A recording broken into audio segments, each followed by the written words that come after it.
2026ហើយគេបង្កើត 5G បាញ់ស្រុកខ្មែរតែទូរស័ព្ទខ្ញុំនៅតែ 4G តោះមកដឹងមូលហេតុនិងវិធីដោះស្រាយទាំងអស់គ្នានៅក្នុងវីដេអូនេះតែឈប់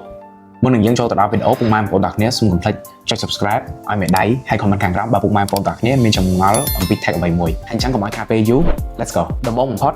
ទូរស័ព្ទពុកម៉ែបងប្អូនទាំងអស់គ្នាស៊េរី 5G ឬអត់មានន័យថា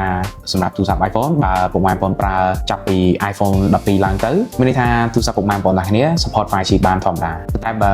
ពុកម៉ែបងប្អូនប្រើទូរស័ព្ទ Samsung ឬក៏ Android ផ្សេងភាគច្រើនបើទូរស័ព្ទ Android ហ្នឹងវាមានអក្សរ 5G បន្ទាប់ពីឈ្មោះ model វាមានន័យថាទូរស័ព្ទហ្នឹងអាច support 5G បានជាធម្មតាប៉ុន្តែបើទូរស័ព្ទហ្នឹងមិនមានអក្សរ 5G បន្ទាប់ពីឈ្មោះ model នោះទេមានន័យថាទូរស័ព្ទហ្នឹងវាមិនអាច support 5G នោះឡើយហើយបន្ទាប់ពុកម៉ែបងប្អូនអាចឆែកនៅក្នុង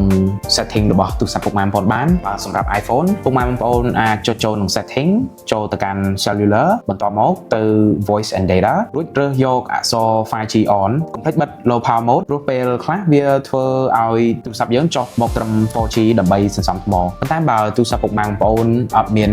កន្លែងសេរីទៅ 5G នោះទេមានន័យថាទូរស័ព្ទពុកម៉ែបងប្អូនវាអត់ support 5G នោះឡើយសម្រាប់ Android វិញយើងគ្រាន់តែ